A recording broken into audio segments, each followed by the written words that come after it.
Hello, and welcome to week 3 of the Make Do Create project.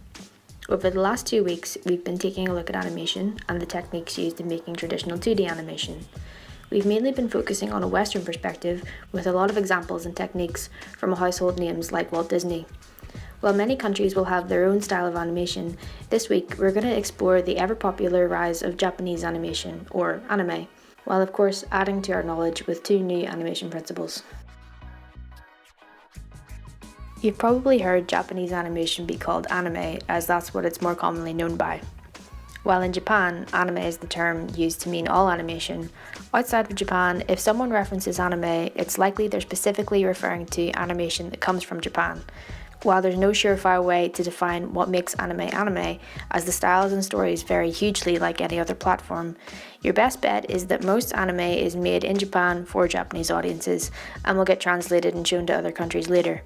So if that's the case with whatever you're watching is, it's probably safe to assume it's anime. Anime has had plenty of influences from Western cartoons, although it took a longer time for anime to make it to America than it did for American animation to become popular in Japan. The 1960s was one of the most influential periods for anime, and one of the first to be brought to a TV series was Astro Boy, and ended up being one of the most influential stylistically. Not all, but many characters like him have very unique and stylized eyes. The main observation being that they are massive and very expressive. Eyes are one of the strongest emotional indicators, and some take up to a third of a character's face. Making anime is expensive, and if you're making a series with hundreds of episodes, one to be aired every week, then you need to make smart decisions on where to put the detail. Simplifying characters and backgrounds, or having everything in the frame remain still apart from the mouth when they're talking, makes things simpler and quicker to draw. And so the 1960s marked the revolutionary beginning of Japanese animation, with their first feature-length film, Momotaro's Divine Sea Warriors, and the multiple series and genres that would inspire future generations of anime to come, as well as the founding of important studios and artists. Over the next 20 years, more and more studios opened, and it saw a boost in the release of anime, including popular mecha genre and robot genre. The 80s saw the rise of Hayao Miyazaki and Takahata, who would start the beloved Studio Ghibli.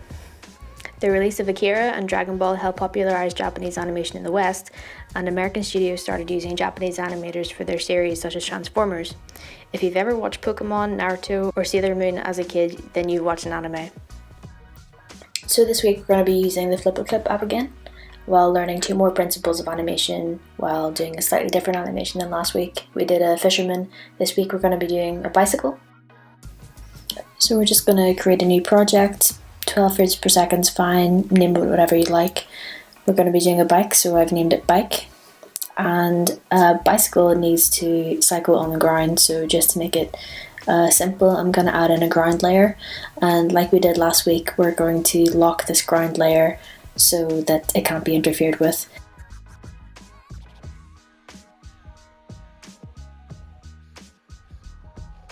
I want to show you the ruler up here. It's really good for just sneaky straight line drawings.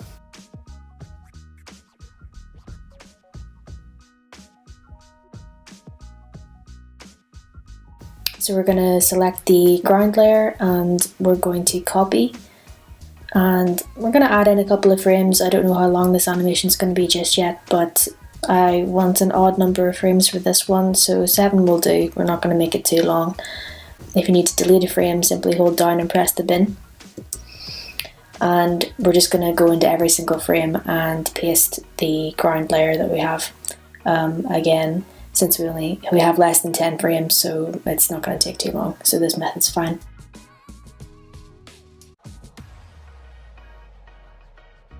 And then we go into the layer tab at the bottom corner.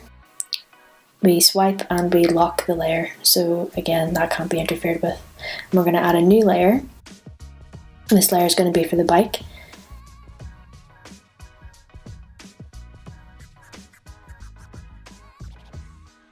And like last week, just to make it easier to differentiate between the objects and people, we're going to make the bike red. And then we have to remember what a bike looks like. So like the ruler here, we have a circle ruler, which is really good for making perfect circles. And that's a really big bicycle wheel, so we're going to select it and then manipulate it. Just size it down to whatever size wheel you feel is appropriate.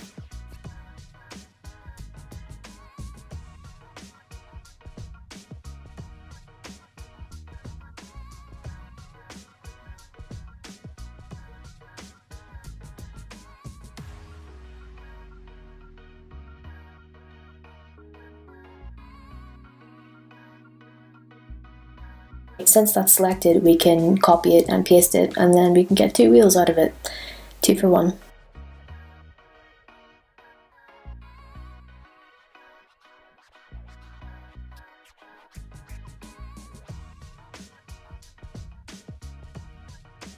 This is going to be a very simple animation. We're not going to go too crazy on the details, so this is going to be a very simple bike as well. I'm not going to worry too much about having the best bike ever. In fact, I think I'm trying to remember what a bike looks like. If you need to change the thickness of the pen, if you go over to the side and hold down on this option, then you slide up and down and it changes the pixel size.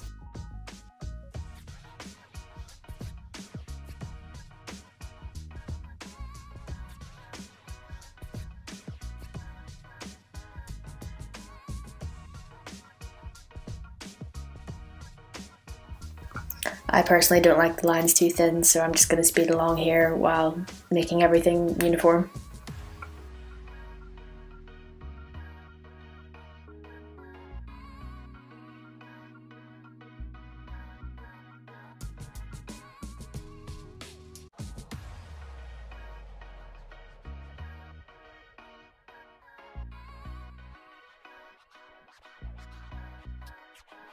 Okay, we're going to be using the lasso, the copy, the paste pretty much the entire time in this video. So if you lasso and select the bike, you can change its size. So we can either have a really tiny bike on a really long track or a big bike on a short track. Just going to position the bike at the end here.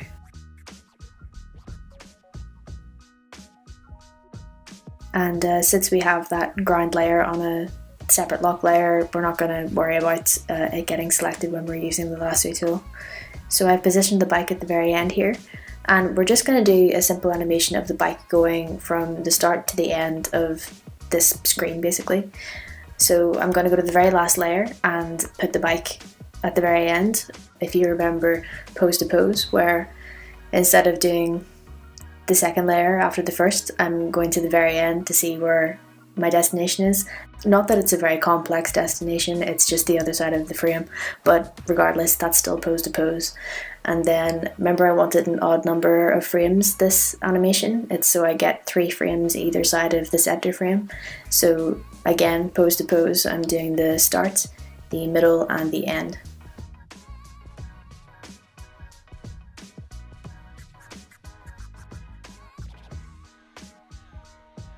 Right now, if we play this, it doesn't look like any sort of movement at all. It's very choppy. This bike is going at warp speed. So that's when I'm going to introduce the first principle today. It's called slow in, slow out, or ease in, ease out. And the basic idea behind that is that most movements start slow and end slow.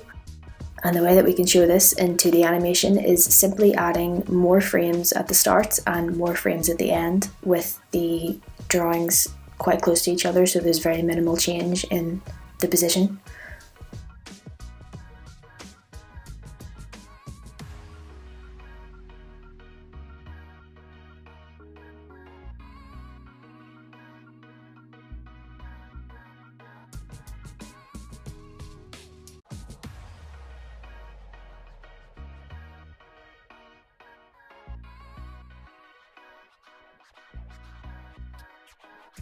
And already you can see there's a very small difference in the speed here. You can see that while this bike is going ungodly fast, it started off slowly and it ended slowly.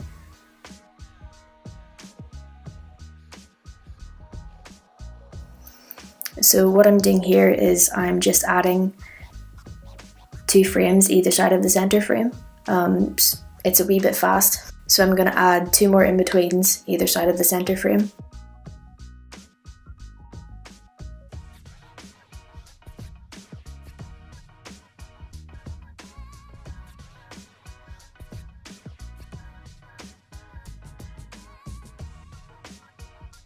You'll notice when we copy and pasted the new frame 4 and frame 6, it didn't copy the ground layer with us. We have to go in, unlock the ground layer, copy and paste the ground back into those frames for us.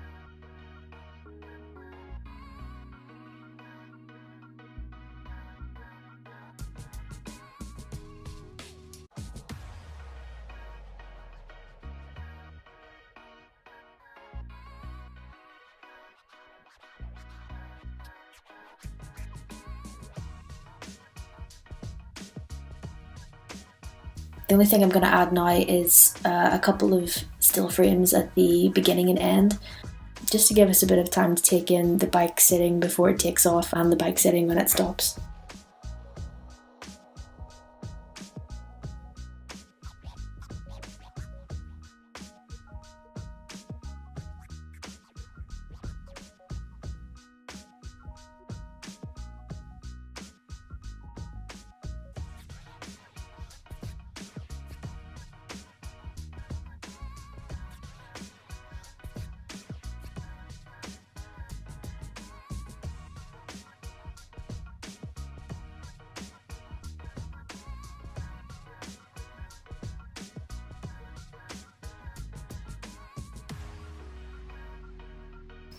And now it's time to add in the little character riding this bike and the character that's going to showcase the second principle of today's video.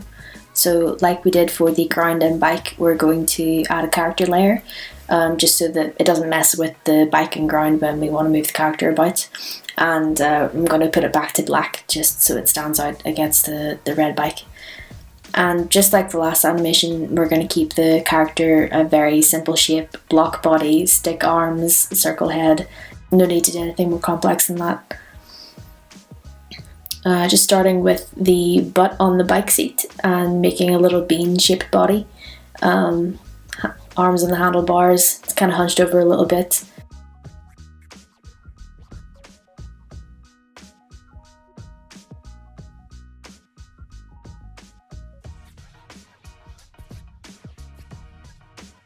And for this next principle, I'm going to need little ears on this character. So I don't know if this is a rabbit, but it's something. We'll give him a little nose as well. And like we did with the bike, we're just going to use the lasso tool and copy and paste this character onto all the beginning frames. He's not going to be moving just yet until about frame 8, where the bike starts to move. And then just gradually move the character with the bike. Just see if you can match up where the hands and the feet and the bum and the head and everything go, making very gradual movements just as the bike moves.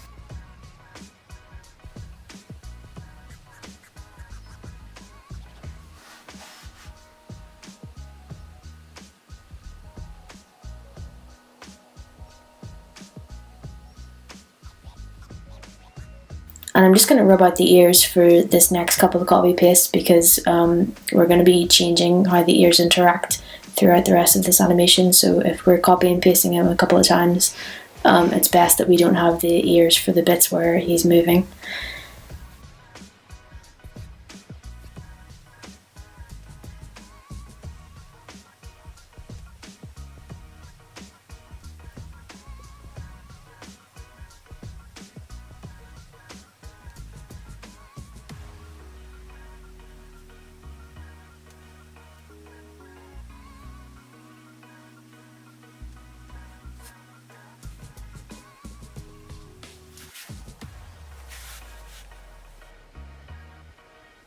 Okay, and now that we have every frame copy and pasted over,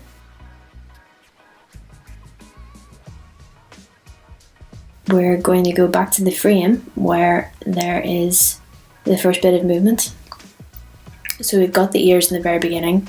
At this stage, the bike's not moving just yet until we get to about here, where there's a very small bit of movement. And this is where I'm going to introduce the next principle. It's called follow through and overlapping action. And basically what that means is other body parts or props will drag behind the main movement or the main body. So follow through means that parts of the body will continue to move after the main action has stopped, and overlapping action means you start the two movements at different times. So we did the main body on its own and we're coming back and we're offsetting them by one frame. So the character's body moved a frame before the character's ears moved. So what we're doing for the ears is we're starting to draw the ears at the bottom of the head, and then we're going to keep the tips of the ears in the position that they were last, because they're going to be the last parts of the ears that are going to be moving.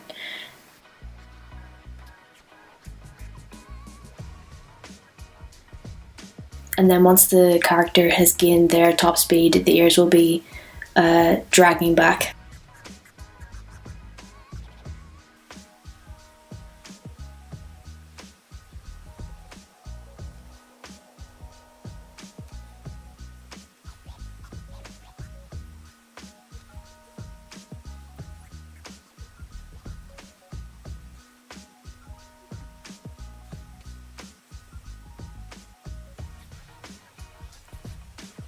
When the character took off on the bike, the ears followed behind him late. But when we get to the end, the ears are going to be the last thing to stop. So in the beginning, the ears were the last ones to move. The ears were the secondary body part that moved after the main body moved. And in the end, the ears are going to be the last ones to stop after the main body has stopped.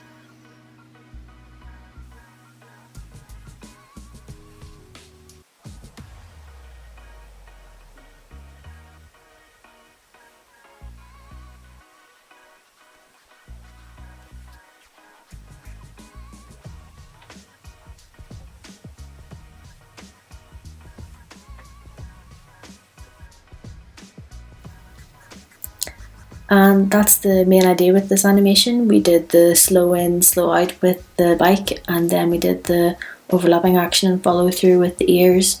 The bike adding a couple of frames at the beginning and at the end, with a few in betweens, and with the ears starting the movement a frame after the character had started moving, and then continuing the movement after the character had stopped. I'm not going to do too much more with this now, maybe just make the legs move a little bit.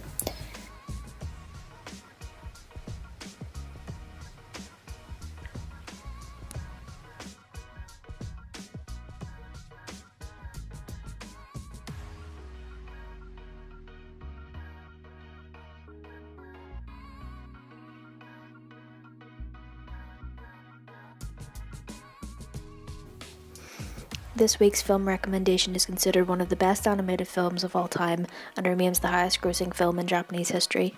The animation is thoughtful, detailed, with character animations having more keyframes than almost any other drawn film. While some Japanese animated films' meaning can be lost in translation, this one speaks across cultures with its story, and if it's one you haven't seen yet, I really recommend you take a look. That's it for this week. We took a look at anime and are halfway through the 12 principles of animation.